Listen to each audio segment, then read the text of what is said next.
ഈ എന്താണ് ഫ്യൂച്ചർ പ്ലാനുകൾ എന്തൊക്കെയാണ്? ഫ്യൂച്ചറില്ലല്ലോ, പ്രസന്റ് മാത്രമേ ഉള്ളൂ. ശരിയാണ്, ജീവിക്കുന്നു. സീരിയസ്ലി അതുപോലെയുള്ള ഒരാളെ കിട്ടിയതുകൊണ്ടാണ് എനിക്ക് വിവാഹം കഴിക്കണം എന്ന് തോന്നിയത്. ബിക്കോസ് എന്നെപ്പോലെ തന്നെ എന്നെപ്പോലെ തന്നെ കാര്യങ്ങൾ മനസ്സിലാക്കുകയും ജീവിക്കുകയും ചെയ്യുന്ന ഒരാളാണ്. കൂടുതൽ ഞാൻ ശരിക്കും പ്രസൻറ്റ്ലി ജീവിക്കാൻ പഠിച്ചത് പുള്ളിയുടെ നിന്നാണ്. ബിക്കോസ് നമ്മുടെ കൂടെ ജീവിക്കുന്നവരുടെ ഇൻഫ്ലുവൻസ് ഭയങ്കരമാണ് നമ്മുടെ മേൽ. അപ്പോൾ ഞങ്ങൾ രണ്ടുപേരും ഈ പ്രസൻറ്റിലേക്ക് ജീവിക്കാൻ ഇങ്ങോട്ടും അങ്ങോട്ടും സഹായിക്കുന്നവരാണ്. ഇപ്പോൾ എൻ്റെ ലൈഫിൽ എന്തെങ്കിലും ഒരു സ്ട്രെസ്സ് വന്നാൽ പുള്ളി എന്നെ ഓർമ്മിപ്പിക്കും. ഓർമ്മയുണ്ടല്ലോ അല്ലേ, ഈ മൊമെൻറ്റേ ഉള്ളൂ. ഈ സ്ട്രെസ്സ് വരുന്ന എപ്പോഴാണ്, ആങ്സൈറ്റി വരുന്ന എപ്പോഴാണ്? മുന്നോട്ട് ചിന്തിക്കുന്നു എന്ന് പറയും. മുന്നോട്ടില്ല, എന്ത് മുന്നോട്ട്? മുന്നോട്ട് പോയാൽ മതിലാണുള്ളത്, ആ ചുമരാണുള്ളത്. ശരീരം ഇരിക്കുന്നിടത്താണ് പ്രസൻറ്റ്. ശരീരം ഇരിക്കുന്നിടത്താണ് പ്രസൻറ്റ്. ഈ മൈൻഡ് പോകുന്നത്, ഈ ശരീരം നാളെ എവിടെ പോകും? ഓ, നാളെ അവിടെ ഇൻ്റർവ്യൂവിന് പോകുന്നുണ്ട്, ഈ ശരീരത്തിന് വേണ്ട ഫുഡ് നമുക്ക് പാക്ക് ചെയ്യണം. ഇതൊക്കെ പറയുന്നത് അതൊരു extension of the present moment ആണ്. ഒരു എക്സ്റ്റൻഷനേ ഉള്ളൂ, ഒരു കോർഡിനേഷനേ ഉള്ളൂ. ഒരു പ്യുവർ ഫ്യൂച്ചർ നമുക്ക് പറയാൻ പറ്റില്ല, ഒരിക്കലും പറയാൻ പറ്റില്ല. ബിക്കോസ് അത് ഉണ്ടായിട്ടില്ല, അത് ആ മൊമെൻറ്റിലേ ഉണ്ടാവുള്ളൂ. അത് വേറെ ഇപ്പം നടക്കുന്ന എത്രയോ കാര്യങ്ങൾ കൂട്ടിച്ചേർന്നാണ് ആ അടുത്ത മൊമെൻ്റ് ഉണ്ടാവുന്നത്. എത്രയോ millions and millions trillions of സാധനങ്ങൾ ഒരുമിച്ച് കൂടിയിട്ടാണ് അടുത്ത മൊമെൻ്റ് ഉണ്ടാവുന്നത്. ഇപ്പോൾ നിങ്ങളുടെ ഇതിന് മുന്നേ ഉള്ള ഇൻ്റർവ്യൂ ലേറ്റ് ആയാൽ നമ്മുടെ ഇൻ്റർവ്യൂവിനെ അത് ബാധിക്കും. അങ്ങനെയാണ് ഫ്യൂച്ചർ ഉണ്ടാവുന്നത്. അപ്പോൾ അത്രയേ ഉള്ളൂ ഫ്യൂച്ചർ. അപ്പോൾ ഈ ഫ്യൂച്ചറിനെ കുറിച്ച് ചിന്തിക്കുമ്പോഴാണ് ആൾക്കാർക്ക് ആങ്സൈറ്റി എന്ന് പറയുന്ന പ്രശ്നം ഉണ്ടാകുന്നത്. അതേപോലെ പിന്നോട്ടെന്ന് പറയുന്നു. എന്ത് പിന്നോട്ട്? പിന്നോട്ട് പോയാലും ഇതേ മതിൽ ചുമര്. പക്ഷേ നമ്മളെന്ത് ചെയ്യും? പിന്നോട്ട് പോയി. ഞാൻ 5 കൊല്ലം പിന്നോട്ട് പോയി. എങ്ങനെ പോയി? ടൈം ട്രാവലോ? എങ്ങനെ കണ്ടുപിടിച്ചു എന്ന് ചോദിക്കാൻ തോന്നും. 5 കൊല്ലം പിന്നോട്ട് പോയി എന്ന് പറയുന്നത് എന്താണ്? മനസ്സ് എന്തോ ക്രിയേറ്റ് ചെയ്തു ഒരു ഓർമ്മയായിട്ട്, എന്നിട്ട് അതിനെപ്പറ്റി ആലോചിച്ചിട്ട് ഡിപ്രഷൻ ഉണ്ടാവുന്നത് പാസ്റ്റ് എന്ന സാധനം മൈൻഡ് എടുത്ത് വയ്ക്കുമ്പോഴാണ്. ആങ്സൈറ്റി ഉണ്ടാവുന്നത് ഫ്യൂച്ചർ എന്ന് വെച്ചിട്ടാണ് ആങ്സൈറ്റി. ഈ രണ്ടെണ്ണം. അതിനുള്ള ഒരു വഴിയേ ഉള്ളൂ, ശരീരം ഇരിക്കുന്നിടത്ത് മനസ്സിരിക്കുക. എനിക്ക് ഈ ബുക്ക് വായിക്കുന്നവർക്ക് കിട്ടുന്ന ഏറ്റവും വലിയൊരു എന്താ പറയുക സഹായം എന്നാണ് അതിന് പറഞ്ഞത്. ഈ ഡിപ്രഷനിൽ നിന്ന് എങ്ങനെ ഓവർകം ചെയ്യാം എന്നുള്ളത്. ഓവർകം ചെയ്യാൻ ഞാൻ നേരത്തെ പറഞ്ഞത്, പാസ്റ്റിലേക്ക് പോകരുത്. ബിക്കോസ് പാസ്റ്റ് ഇല്ല. നിങ്ങളുടെ മനസ്സ് വെറുതെ കിടന്ന് കറങ്ങുകയാണ്. പക്ഷെ എങ്ങനെ മനസ്സിനെ മാറ്റും? ശരീരം വഴിയേ മാറ്റാൻ പറ്റൂ. അതാണ് അടുത്ത ബുക്ക് മാത്രമല്ല, അതൊരു വലിയൊരു പ്രോഗ്രാം തന്നെയായിരിക്കും. ബിക്കോസ് ശരീരം വെച്ചിട്ടുള്ളത് നമുക്ക് വായിച്ചാൽ പോരല്ലോ, ചെയ്യണ്ടേ. എക്സ്പീരിയൻഷ്യൽ ആയിരിക്കും. അങ്ങനെയായിരിക്കും.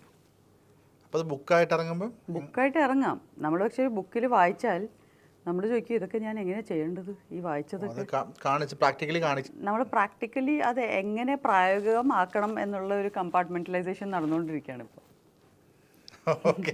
നമ്മൾ വീണ്ടും ഫാമിലി ചോദിച്ചിട്ട് വീണ്ടും ഇപ്പൊ എന്താണെന്ന് വെച്ചാൽ എല്ലാം ഈ ബുക്കിൽ പറയുന്ന കാര്യങ്ങളിലോട്ട് നമ്മൾ ലൈഫിനെ പറ്റിയല്ലേ പറയുന്നത്.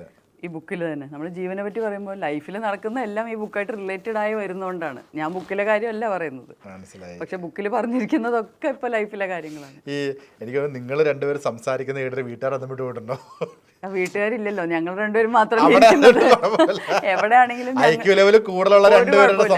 രണ്ടുപേര് ഇരുന്നിട്ട് സുഖമായിട്ട് ഇതൊക്കെ വർത്താനം പറഞ്ഞ് ചിരിച്ച് ഞങ്ങൾ നല്ല എന്താ വളരെ ലൈറ്റായിട്ട് കൊച്ചു കുട്ടികൾ ജീവിക്കുന്ന പോലെയാണ് ജീവിക്കുന്നത്. എന്ന് വെച്ചാൽ ആ നിമിഷത്തിലെ കാര്യമുള്ളൂ കുട്ടികൾക്ക്. ഇപ്പം ഇത് കണ്ടു, ഇത് കഴിക്കാമല്ലേ, നന്നായിട്ടുണ്ട്, അല്ലെങ്കിൽ അങ്ങനെ ഈ നിമിഷത്തിൽ ജീവിക്കാൻ എന്തോരം കാര്യങ്ങളുണ്ട്. കൊച്ചുകുട്ടികൾ ജീവിക്കുന്ന പോലെ. റിയലി കൊച്ചുകുട്ടികൾ അങ്ങനെ ജീവിക്കുന്നത്. അവർക്കൊരു അടി കൊടുത്തു, അവർ കരഞ്ഞു, 5 മിനിറ്റ് കഴിയുമ്പോൾ അത് കഴിഞ്ഞു, മറന്നുപോയി. അത്രേ ഉള്ളൂ. അതാണ് അതിൻ്റെ ഭംഗി, അതാണ് ലൈഫിൻ്റെ ഭംഗി. നമ്മളത് വിട്ടുപോവാണ്. കൊച്ചിലെ നമുക്കതുണ്ടായിരുന്നു, പിന്നെ എപ്പോഴും അത് പോയി. നമ്മൾ പാസ്റ്റും ഫ്യൂച്ചറും ഡിപ്രഷനും ആങ്സൈറ്റിയും ഒക്കെ ആയിട്ട് അങ്ങ് കട്ടപ്പുകയാക്കി വെച്ചിരിക്കുകയാണ് ലൈഫ്. ഒരാവശ്യമില്ല. സിംപ്ലിഫൈ ചെയ്യുക, തിരിച്ച് കുട്ടിക്കാലത്തേക്ക് പോവുക. അപ്പോൾ ഈ സ്ട്രെസ്സും സ്ട്രെയിനും അല്ലെങ്കിൽ ഒരു ടെൻഷനൊക്കെ എങ്ങനെ ഇപ്പം അതൊക്കെ എങ്ങനെ വരുന്നു? ഇങ്ങനെ ചിന്തിക്കുന്ന ഒരാൾക്ക് അതൊക്കെ എങ്ങനെ സംഭവിക്കുന്നു? സ്ട്രെസ് ഇല്ലല്ലോ. നേരത്തെ അതാ പറഞ്ഞത്, ജസ്റ്റ് ചെറിയൊരു കാര്യം. ഇപ്പോൾ ഞാൻ ഈ ഇൻ്റർവ്യൂവിനെ കുറിച്ച് മറന്നുപോയി എന്ന് വിചാരിക്കുക, ഇന്നത്തെ ഡേറ്റ് ആണെന്ന്. അപ്പോൾ ഇന്നലെ പെട്ടെന്ന് എന്നെ വിളിക്കുമ്പോഴാണ് ഞാൻ ഓർക്കുന്നത്, ഞാൻ മറന്നുപോയി, ഞാനിപ്പോൾ ഇവിടെ വരാൻ പറ്റാത്തത്രയും ദൂരത്തൊരു സ്ഥലത്താണ്. ആ നിമിഷത്തിലൊരു സ്ട്രെസ് ഉണ്ടല്ലോ.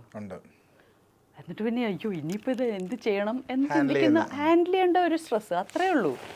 അത് നല്ലതാണ്. ചെറിയ ലെവൽ ഓഫ് സ്ട്രെസ് നമുക്ക് വേണം എപ്പോഴും. എന്നുവെച്ചാൽ നമ്മൾ ഈ പ്രസൻറ്റ് മൊമെൻറ്റിൽ അത്ര ഇൻവെസ്റ്റഡ് ആണ്. അതല്ലല്ലോ ഇപ്പോഴത്തെ ആൾക്കാരുടെ സ്ട്രെസ്സ്. 10 കൊല്ലത്തിന് ശേഷം നടക്കേണ്ട ഒരു കാര്യത്തിനെ പറ്റി ചിന്തിച്ച് ഇവിടെ ടെൻഷൻ അടിച്ച്, ചിലപ്പോൾ ഒരു കാര്യമില്ല, വെറുതെ ടെൻഷൻ അടിക്കുക. അത് ആക്ച്വലി ശരീരത്തിലെ അസുഖങ്ങൾ കൊണ്ടാണ്. ശരീരത്തിൽ സ്വസ്ഥതയില്ല. സ്വസ്ഥത ഈസ് ഹെൽത്ത്. ശരീരത്തിൽ നല്ല ഹെൽത്ത് ഇല്ല, അത് മനസ്സിനെ എഫക്റ്റ് ചെയ്യുന്നതാണ്. അതാണ് ഒരു കാര്യമില്ലാതെ വെറുതെ ഒരു പിരിമുറുക്കം. അത് ശരീരത്തിലാണ് നമ്മളത് അഡ്രസ്സ് ചെയ്യേണ്ടത്, മനസ്സിലല്ല. മനസ്സ് ശരീരവും കണക്റ്റഡ് ആണ്, ഒന്നാണ്. മനസ്സിലുണ്ടാകുന്ന അസ്വസ്ഥതകൾ ബോഡീനെ എഫക്റ്റ് ചെയ്യും, ബോഡിയിലുണ്ടാകുന്നത് മനസ്സിനെ എഫക്റ്റ് ചെയ്യും. ഇപ്പോൾ ആൾക്കാർക്ക് കൂടുതലും ശരീരത്തിൻ്റെ അസ്വസ്ഥതകളാണ് ഉള്ളത്. എനിക്കിപ്പോൾ ലെന എന്നൊരു നടിയേക്കാൾ ഉപരി എന്നോട് സംസാരിക്കുന്ന ഒരു ക്ലിനിക്കൽ സൈക്കോളജിസ്റ്റ് അല്ലേ? എന്തുമാവാം. നമ്മൾ നടിയും അഭിനയിച്ചുകൊണ്ടിരിക്കുമ്പോഴാണ് നടിയാവാൻ പറ്റുള്ളൂ. 24 മണിക്കൂർ നമ്മൾ നടിയല്ല. ആ ക്യാമറയുടെ മുന്നിലുള്ള ഒരു ഡോക്ടറുടെ സ്വന്തം എനിക്ക് കൃത്യമായിട്ട് ഫീൽ ചെയ്യുന്നത് ഈ ആ ഒരു ലൈഫൊക്കെ ഈ ബുക്കിൽ പരാമർശിക്കപ്പെട്ട് പോയിട്ടുണ്ട്. പിന്നീട് ആ പഠിച്ചത് എവിടെയെങ്കിലുമൊക്കെ ഇപ്പം ഡയറക്റ്റ്ലി അല്ലെങ്കിൽ പോലും ഇപ്പോൾ ഒരു ഒഫീഷ്യലി ഒരു ക്ലിനിക്ക് വഴി അല്ലെങ്കിൽ പോലും ഏതെങ്കിലുമൊക്കെ ആളുകൾ ഇത് പരീക്ഷിക്കുകയോ അല്ലെങ്കിൽ ആരെങ്കിലും ലെനോട് വന്നിങ്ങനെ മനസ്സ് തുറന്ന് കരയുകയോ അങ്ങനെയൊക്കെ ചെയ്ത് അതൊക്കെ സോൾവ് ചെയ്ത് കൊടുത്ത് ഇഷ്ടംപോലെ ഉണ്ടോ? കുട്ടിക്കാലം മുതൽ അത് തന്നെയാണ് ജോലി. എൻ്റെ അടുത്തുള്ളവർക്കൊക്കെ ഈ പറഞ്ഞ നമ്മൾ പഠിച്ചിട്ടുള്ള അറിഞ്ഞിട്ടുള്ള കാര്യങ്ങൾ ഇങ്ങനെ ഹെൽപ്പ് ചെയ്ത് കൊടുക്കുക, അത് നമ്മുടെ ലൈഫിൻ്റെ ഒരു ഭാഗമാണത്. എപ്പോഴും അതാണ്. ബിക്കോസ് എപ്പോഴും നമ്മുടെ ചുറ്റിനുള്ളവരെക്കാൾ കൂടുതൽ നമുക്കൊരു ടോപ്പിക്കിനെ പറ്റി എന്തെങ്കിലും അറിഞ്ഞിട്ടുണ്ടാവും. വായന കൊണ്ടോ അല്ലെങ്കിൽ ശീലം പഠിച്ചിട്ടുള്ളതുകൊണ്ടോ അല്ലെങ്കിൽ ആക്ച്വലി എക്സ്പീരിയൻസ് കൊണ്ടോ ഉണ്ടാവും. മനസ്സിലായി. അപ്പം നമ്മളെപ്പോഴും ചുറ്റിനുള്ളവർക്ക് ഒരു ഹെൽപ്പായിരിക്കും.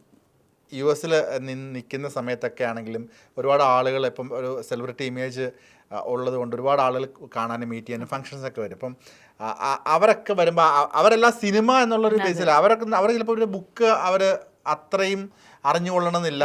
ഈ ലെനയുടെ ഈ ഒരു സൈഡ് അവർക്ക് മനസ്സിലാക്കിക്കൊള്ളണമെന്നില്ല. അപ്പം അവരൊക്കെ വരുമ്പോൾ ഈ ബുക്കിനെ പറ്റിയൊക്കെ സംസാരിക്കാറുണ്ട്, അല്ലെങ്കിൽ ലെന അവരോട് ഇങ്ങനത്തെ ടോപ്പിക്കുകൾ ഡിസ്കസ് ചെയ്യാറുണ്ട്, അല്ലെങ്കിൽ കൂടുതലും ഇതിലേക്ക് ഫോക്കസ് ചെയ്യൂ, സംസാരങ്ങൾ കുറച്ചുകൂടി ഇങ്ങനത്തേക്ക് മാറ്റുക, അങ്ങനെ പോകാറുണ്ട്? ഇല്ല, അതായത് എൻ്റെ ലൈഫും ഈ ബുക്കിൽ എഴുതിയിരിക്കുന്ന കാര്യങ്ങളും തമ്മിൽ ഒരു വ്യത്യാസമില്ല. എനിക്കിത് രണ്ടല്ല. അപ്പോൾ ഞാൻ കുറേ ഫങ്ഷൻസിൽ പങ്കെടുത്തു. US ഓണം സമയമായിരുന്നു, പിന്നെ കുറേ അങ്ങനത്തെ കുറേ ജ്ഞാനായ സഭയുടെ ഒരുപാട് മീറ്റിങ്സിനൊക്കെ പങ്കെടുത്തു. അപ്പോൾ അവിടെയൊക്കെ നമ്മളോട് സംസാരിക്കാൻ പറയുമ്പോൾ ഞാൻ സംസാരിക്കുന്ന ടോപ്പിക്സ് ഞാൻ എൻ്റെ ഇഷ്ടത്തിനല്ല സംസാരിക്കുന്നത്. അത് ഇങ്ങനത്തെ ടോപ്പിക്സേ ആവുള്ളൂ, എനിക്ക് വേറൊന്നും പറയാനില്ല. അപ്പം ഞാനിത് പറയുമ്പോൾ അവർക്കും അതൊരു ഭയങ്കര നല്ലൊരു എക്സ്പീരിയൻസ് ആയിരുന്നു. അവർ പറഞ്ഞു ഫൈനലി ആരോ വെറുതെ വന്നിട്ട് നമ്മളോട് നിങ്ങളൊക്കെ നന്നായി ചെയ്യുന്നു, all the best, very good. സാധാരണ അവർ പറഞ്ഞു വെറുതെ നമ്മളെ വന്ന് കുറേ പൊക്കി പറയും, അവരെ തന്നെ സ്വയം കുറേ പൊക്കി പറയും, വന്നിട്ട് പോവും ആൾക്കാർ. നിങ്ങൾ നമുക്ക് ഉപകാരമുള്ള, ഞങ്ങൾക്ക് ആക്ച്വലി യൂസ് ചെയ്യാൻ പറ്റുന്ന കുറച്ച് ഇൻഫർമേഷൻ തന്നു, so thank you for that എന്നാണ് അവരൊക്കെ പറഞ്ഞത്. അപ്പോൾ പണ്ടെന്ന് വെച്ചാൽ ഞാൻ ഇങ്ങനത്തെ കാര്യങ്ങൾ പറയില്ലായിരുന്നു. ഈ ബുക്കൊക്കെ എഴുതി പബ്ലിഷ് ചെയ്തതിന് ശേഷമാണ് ഞാൻ ഇങ്ങനെ സംസാരിച്ചു തുടങ്ങിയത്. അതിനു മുമ്പ് നമ്മൾ ഇഷ്ടംപോലെ ഇൻ്റർവ്യൂസ് ചെയ്തിട്ടുണ്ട്. ഞാനത് മനഃപൂർവ്വം ഇങ്ങനത്തെ കാര്യങ്ങൾ പറയില്ല. അപ്പോൾ ആ സമയത്ത് എന്താ പറയുന്നതെന്ന് ചോദിച്ചാൽ ഒന്നും പറയാനില്ല. നമ്മൾ വെറുതെ കുറേ എല്ലാവരും സൂചിപ്പിച്ച് നിർത്തുന്ന കുറേ വർത്താനം പറയും. അത് ഭയങ്കര സൂപ്പർഫിഷ്യലാണ്. അപ്പോൾ ഇനിയിപ്പോൾ അങ്ങോട്ട് തിരിച്ചു പോകേണ്ട ആവശ്യമില്ല എനിക്ക്. ഇതിന് ശേഷമാണ് കുറച്ച് ഫ്രീഡം കിട്ടിയെന്ന് തോന്നുന്നുണ്ടല്ലോ. ബിക്കോസ് ഫൈനലി എനിക്ക് ഞാനായിട്ട് ബിഹേവ് ചെയ്യാൻ പറ്റി. എനിക്ക് തോന്നുന്നു എത്ര 20 വർഷം അല്ലെങ്കിൽ ഒരു 18 വർഷത്തോളം വേണ്ടി വന്നു ഇങ്ങനെ ഒരു ബുക്കിലേക്ക് എത്തിപ്പെടാണെന്നുള്ളത് ഒരു വലിയ നീണ്ട കാലയളവല്ലേ? പിന്നല്ലേ, ഡെഫിനറ്റ്ലി. ഇങ്ങനത്തെ ഒരു മെറ്റീരിയൽ നമ്മൾ വെറുതെ തോന്നലിൻ്റെ പുറത്ത് എഴുതിയാൽ പോരാ, ജീവിച്ച അനുഭവമാണ് എഴുതുന്നത്. അത് ജീവിക്കണ്ടേ, അത്രയും കൊല്ലം ജീവിച്ചതിൻ്റെ അറിവാണത്. മുന്നേ ഒന്നും തോന്നിയിട്ടില്ല ബുക്ക് എഴുതണം അങ്ങനെയുള്ള? അല്ല, അതിനുള്ള പാകമായിട്ടുണ്ടായിരുന്നില്ല. കഥ മുഴുവൻ ഒരു കംപ്ലീഷനിലെത്തണ്ടേ. ഇപ്പം മനസ്സിൻ്റെ ഭാഗം എഴുതി, ഇനിയിപ്പോൾ ശരീരത്തിൻ്റെ ഭാഗം എഴുതാം. അത് അങ്ങനെ തന്നെ വളരെ ഇതിലും ഗംഭീരമായിട്ട് അത് വരട്ടെ എന്ന് അത് പ്രാർത്ഥിക്കുന്നു. ഉറപ്പായിട്ടും ഒരുപാട് പേർക്ക് വളരെയധികം ഗുണമുള്ള വളരെ പ്രാക്ടിക്കൽ ആയിട്ടുള്ള ഒരു ബുക്കായിരിക്കും. സ്പിരിച്വാലിറ്റി എന്ന് പറയുന്നത് ചിലവർക്ക് മാത്രമുള്ളൊരു ടോപ്പിക്കാണ്, പക്ഷെ ശരീരം എല്ലാവരുടെയും ഫസ്റ്റ് പ്രയോറിറ്റി ആയിരിക്കണം, നമ്മുടെ ആരോഗ്യം. തീർച്ചയായിട്ടും. ഇനി വളരെ എന്താണ് ക്രിഞ്ചായിട്ട് ചോദിച്ചു ചോദിക്കട്ടെ, ഒരു നാസ പോലുള്ള ഒരു അവിടുത്തെ ഒരു സയൻറ്റിസ്റ്റിൻ്റെയും ഒരു വളരെ ഒന്നാം നിലയിൽ നിൽക്കുന്ന ഒരു ആക്ട്രസ് അല്ലെങ്കിൽ ഇത്രയും എന്താണ് ചിന്തക എന്നൊക്കെ നമുക്ക് പറയാം, നിങ്ങളുടെ പ്രണയം എങ്ങനെയാണ്? അതാ പറഞ്ഞത്, വളരെ കുട്ടികളെ പോലത്തെ വളരെ പൈകിളി ബാലിശമായിട്ടുള്ള ഒരു പ്രണയമാണ്. വാലന്റൈൻസ് ഡേന് ടെഡി ബെയറും ചോക്ലേറ്റ് ഒക്കെ വാങ്ങിക്കുന്ന ടൈപ്പ് പ്രണയമാണ്. അതെ അതെ, സർപ്രൈസ്. പിന്നെ മറ്റേ ഫ്രിഡ്ജിലെ ഒരു ബോർഡുണ്ട് സാധനങ്ങളൊക്കെ എഴുതാൻ, അതിലൊക്കെ ചെറിയ ലവ് ലെറ്റേഴ്സും നോട്ട്സ് ഒക്കെ വിടുന്ന ടൈപ്പ് പ്രണയമാണ്. ഭയങ്കര പൈങ്കിളി പ്രണയമാണ്. അങ്ങനെയാണ് രണ്ടുപേരും. ഞങ്ങൾ ഭയങ്കര പൈങ്കിളികളാണ്. ഭയങ്കര തനി എന്താ പറയുക, റൊമാൻസ് പടങ്ങളിൽ കാണുന്ന റൊമാൻറ്റിക്സ് ആണ്. മഴ പെയ്താൽ അയ്യോ മഴ എന്നൊക്കെ പറഞ്ഞ ടൈപ്പ് ആൾക്കാരാണ്. ഇടയ്ക്ക് സ്വയം പറയില്ലേ ഞാനൊരു ആക്ട്രസ് ആണ്, അത് നമ്മൾ മറന്നുപോലോ. നമ്മളത് ഓർമ്മിപ്പിക്കാൻ വേറെ ആരും ഇല്ലാത്തതുകൊണ്ട് ഞങ്ങളുടെ ലോകത്ത് ഞങ്ങൾ വളരെ പാവം പിള്ളേരാണ്. ഓക്കെ. ഈ കൊച്ചിയിലേക്ക് ഷിഫ്റ്റ് ആവുന്നു, വീട് പണി എവിടം വരെയായി? തീരാറായോ? തീരാറായി. ഇനി കൊച്ചിക്കാരിയാവും. അപ്പം അദ്ദേഹത്തിന്റെ ഒരു എങ്ങനെയാണ് കൊച്ചിയിലേക്ക് വരുമോ? നോക്കണം എങ്ങനെയൊക്കെയാണ്. ഞങ്ങൾ ബാംഗ്ലൂരാണ് ഇപ്പോൾ താമസം, ഇസ്രോ ഫെസിലിറ്റിയിലാണ്. അപ്പോൾ ഇസ്രോ ഫെസിലിറ്റിയിലുള്ള താമസം പുള്ളിയുടെ എങ്ങനെയായിരിക്കും മുന്നോട്ട് പോകുന്നത്, അത് ഇവിടെ തിരിച്ചു വന്നിട്ടാണ് അവർ നോക്കേണ്ടത്. എൻ്റെ കാര്യം മിക്കവാറും ബാംഗ്ലൂരും കേരളവും തമ്മിൽ ഉള്ളൊരു ഷട്ടിലാവാനാണ് സാധ്യത വരുന്നത്. അദ്ദേഹത്തിന് ഒരു തരത്തിലും ഇന്റർവ്യൂ തരാനുള്ള പെർമിഷൻ ഒന്നും ഇല്ലല്ലോ? അവർക്ക് ഗവൺമെന്റ് തലത്തിൽ നിന്നുള്ള ഓർഡറാണ്, പ്രൈം മിനിസ്റ്റേഴ്സ് ഓഫീസിൽ നിന്നുള്ള ഓർഡറാണ്. അവർക്ക് അങ്ങനെ അവരുടെ ഇഷ്ടത്തിന് പോയി ഫ്രീ ആയിട്ട് ഇന്റർവ്യൂസ് കൊടുക്കാൻ പറ്റില്ല. അത് ഗവൺമെന്റ് സാങ്ഷൻസ് വേണം. അങ്ങനെ വേണമല്ലേ? സാങ്ഷനോട് കൂടിയിട്ട് അവർക്ക് ഇന്റർവ്യൂ കൊടുക്കാൻ പറ്റും. ആ ഇന്റർവ്യൂ എനിക്ക് തന്നെ കിട്ടട്ടെ, ഞാൻ പ്രാർത്ഥിക്കുന്നു. അതിന് ഗവൺമെന്റിന്റെ ഏത് തലം വരെ പോകാനും ഞങ്ങൾ റെഡിയാണ്. അതെ, അങ്ങനെ നടക്കുമായിരിക്കും. അതെ, ഒരു കൈ നോക്കണം.